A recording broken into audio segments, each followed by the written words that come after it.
So the Seminoles live in the Everglades to this day, and very proud culture, very proud history, and they've come full circle.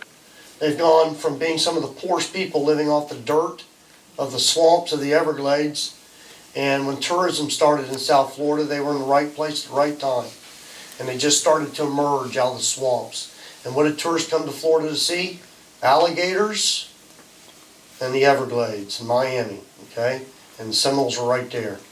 And so by early 1900s, they start emerging out of the swamps again, and missionaries start reaching them, and they start becoming friends again. They realize the wars are over. Very poor people, nothing at all. They don't become an official tribe of that 574 count until 1950. 1950, they become an official tribe. And another group of them says, hey, you know what? We're not Seminoles, but you're making us be a Seminole. We're Miccosukes. But the United States says, no, you're Seminoles. If you want to be a recognized Indian, you're a Seminole. So the Miccosukes got in their canoes and sailed to Cuba and went to Fidel Castro and got recognition. When they got back, immediately the United States recognized them as the official Miccosukee tribe. So the Miccosukes became an official tribe too. And there's probably 13 different tribes that made up the Seminoles originally, of Creek tribes, so there's a lot of languages.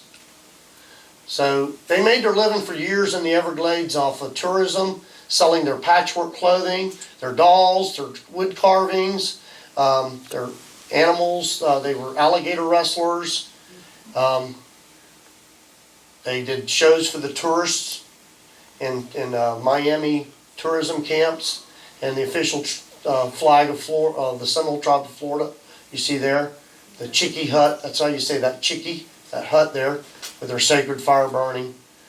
And those logs across the top would be logs to hold the palm fronds down. Those represent the clans of the Seminoles. And today the Seminoles are very well known. They started businesses in the early times. They were always cowboys. They've always been cowboys. Back to cowkeeper. So they had cattle. They started citrus. And then they realized once there were reservation lands, they could have gambling. They were one of the first tribes to open casinos. They were one of the first tribes to have smoke shops. And they used that to their advantage. About 20-some years ago, they purchased the international name Hard Rock.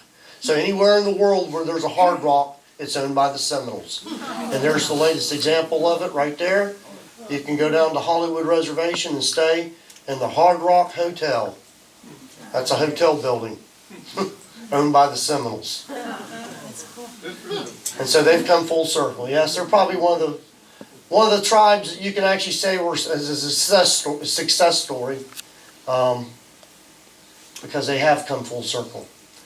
Some of the poorest people there were to some of the richest native people there is today. They're very prosperous. It's the Miccosukee tribe as well. Other tribes of Florida would be the Creeks, are not state recognized. They're mostly descendants like myself in the Panhandle, where most of them are. The families. There's a federal Indian tribe there called the Porch Creeks in Alabama, just across the state line. And so that is the story of the Seminole Wars. And of course, during this time, over 200 forts and outposts were built throughout the land of Florida.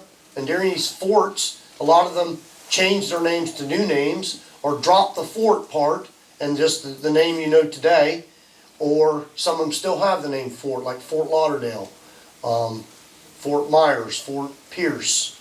Some of the ones that don't have the name Fort anymore, Fort Dallas, today is Miami. Okay? So a lot of places bared the name forts because, like I said, over 200 forts were built in Florida during these wars. In the Second Seminole War alone, which was the long one that lasted 7 years, here in Central Florida, sugar mills were burned, $40 million of destruction that cost in destruction of territories and labor fighting the Seminoles, trying to move them, over $40 million. So it was a big deal. That's a lot of money back then. And in all, probably 1,500 soldiers died, mostly from disease, not really death from fighting. And if you look at the times when the battles took place, It's always between October and April. In the summer, everybody seemed to have a ceasefire. Nobody wanted to fight. Wonder why. All right. Is there any questions? Yes. Do they have reservations down in Yes. Florida? Today there are 5, I believe maybe 6 now because they just added one at Fort Pierce. But there's reservations of the Seminole own. The Miccosukes own their own reservations as well.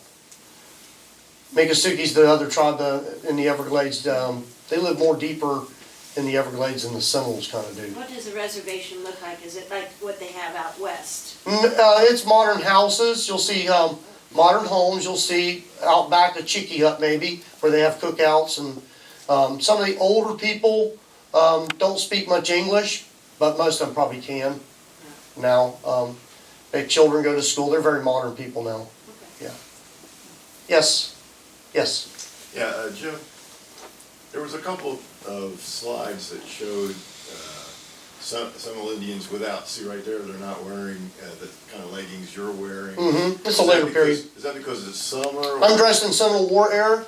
This picture here would be like late 1800s, probably early 1900s. And in the Everglades, no one wears leggings because they would just be wet and rot. So when they start moving their push into the Everglades, their housing changes from more of a log cabin, walled house, to an open-aired hut. That in some of the areas they lived in hammocks, and when they flooded out, the chicky would flood, so they built a platform in there. They could pull their canoe right up next to it. Also, you don't wear leggings in the Everglades because, like I said, they would be wet all the time. So they went to the long shirt and no leggings at all. It's just hot to wear this. If I go outside right now, I'll be burning up. This is not what we wore in the summertime, and it's definitely not what we wore in Battlefield. This is very dress up for you today. I hope you're happy.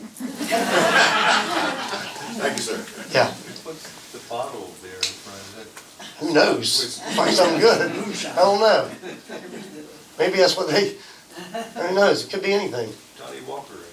You know, I'll tell you what, back in the earlier days, one of the Seminole goods of trade wasn't just deer skins. I mean, they had any wild commodity that you had to get in the wilderness. They were the ones out there collecting. Honey was a big money maker for them. And bear grease. What do you think bear grease was used for? I have no idea. Flavoring food. Yeah. And to the Seminoles, they could trade bear fat, tribe to tribe, no problem. Just like money, yeah. And as William Bartram even talks about, the Seminoles are at constant war with the bears in the forest. Okay. I want to thank everybody. In our languages, there's no goodbye.